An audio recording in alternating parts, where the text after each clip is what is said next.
Hey y'all, today we're making sourdough discard cookies.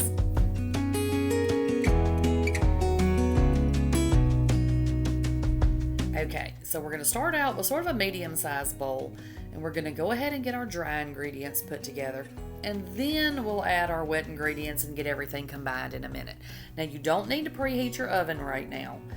We're going to do that a little later. This cookie dough will need to go into the refrigerator once you get it put together, so we don't need to preheat right at the moment, okay? Just whenever you pull your cookie dough out of the refrigerator to get ready to bake, that's when you'll need to go ahead and preheat your oven, okay?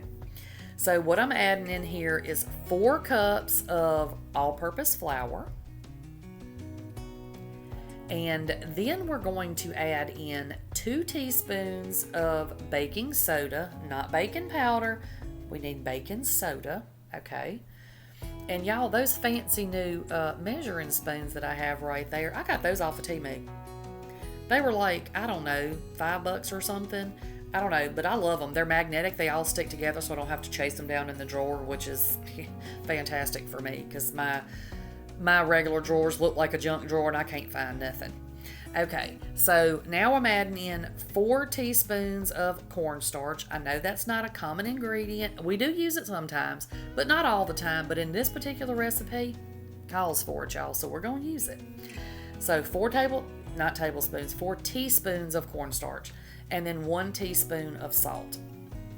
We're going to go ahead and get this mixed together, whisk it with your little tiny whisk, and then set it to the side until we're ready for it.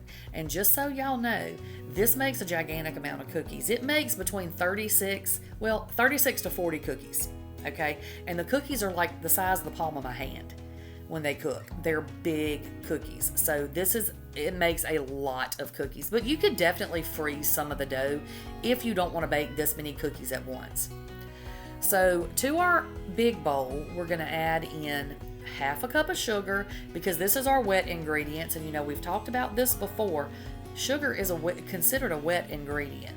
Look, I don't make the rules. I'm just passing along the information. So 1/2 cup of white sugar and 2 cups of packed brown sugar. Now I'm using a 1/2 cup measuring cup. So in case you're kind of half listening to me, which, let's be honest, I don't blame y'all. I couldn't listen to my own self-talk, but that's why you see 4 scoops, because I'm using a 1/2 cup measuring cup, but you need 2 cups of brown sugar. Then we're going to add in 3 sticks, or I know y'all, 3 sticks of melted butter. Let your butter melt and then let it sit on the counter for 10-15 minutes and let it cool down a little bit, and then add it in here. Don't add it in here straight out of the microwave. So then you're going to whisk this together. This is not a recipe where, you know, a lot of times with a cookie recipe, you cream your butter and sugar until it's light and fluffy because that makes your cookie light and fluffier. We don't need to do that with this recipe, okay? We're just going to do everything by hand. We're not pulling out any kind of mixer of any kind for this whole recipe. So go ahead, whisk that together the best you can. You're not going to be able to get the butter to mix completely in there right now, but that's okay. So then we're going to add in 1 whole egg and then an egg yolk, okay? So the whole egg and then just the yellow part of the other egg, okay? And use whatever method you need to get that yolk separated from the white, okay? Then we're going to add in a tablespoon of vanilla. Yes, I'm still using cheap stuff. I still don't want to talk about it. It stresses me out. Let's not talk about it. But anyway, you put some good vanilla in there, a tablespoon of it. Then you're going to mix it up real good until you get all of the egg good and mixed in. You don't want any stringy egg left in there, okay? Once you get that mixed in, you're going to start adding in your dry ingredients. But actually, I forgot an ingredient. Does anybody know what that ingredient was? Put your guess down in the comments real fast before I figure it out, because I'm going to figure it out. So I started mixing up my dry ingredients and then realized I forgot the discard. I forgot the sourdough discard for the sourdough discard chocolate chip cookies. So I had it sitting over there, but it was behind me. And I usually put my ingredients kind of to the side of me and just, you know, use them that way. But I don't know, y'all. I was making a lot of stuff the day I made these cookies and I just lost myself somehow. But ideally, add your discard in with your wet ingredients. But if you're like me and you didn't because you went crazy for 5 seconds and forgot, then just add it in when you think about it. So I'm going to add it in now. How's that? Does that sound good? Then we're just going to mix this up, and I'm just going to slowly add in my flour until I get everything good and mixed in. You don't want to over mix them like with any cookie, any cookie dough that you're making. You don't want to over mix. So once I get it just about mixed in where I just have a little bit of streaky flour still kind of in there, I'm going to go ahead and add my chocolate chips in. Look, y'all, I got the fancy ones. I thought, let me see how the other half lives. Let me see how the fancy people eat their cookies. But honestly, they were on sale for the same price as the great value cookies. Chocolate chips. So I was like, you know what?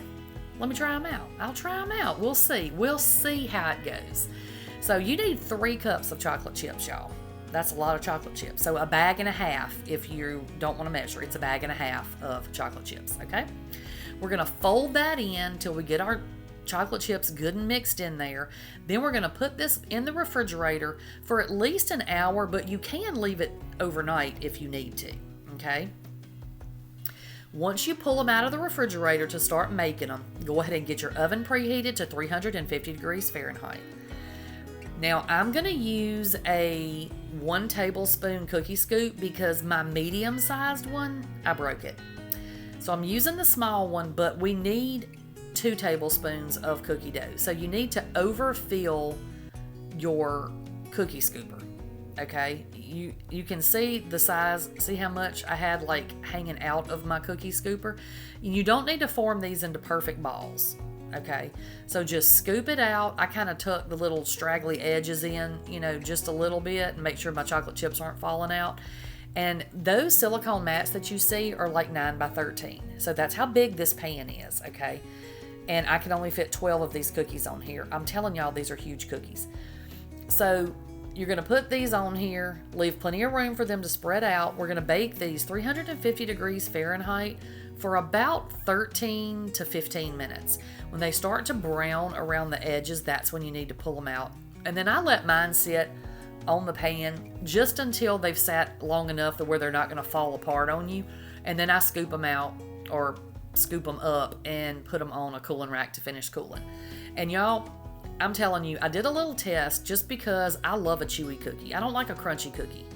And so I left some of these out on the counter and did not cover them or anything for 2 or 3 days. They were still chewy to the very last cookie, okay? Fantastic. These are the best tasting chocolate chip cookies I've ever had. There is something about that sourdough discard that adds a great level of flavor to these. So you got to try them. All right, that's all I've got for y'all today, and I'll catch y'all on the next one. Bye, y'all.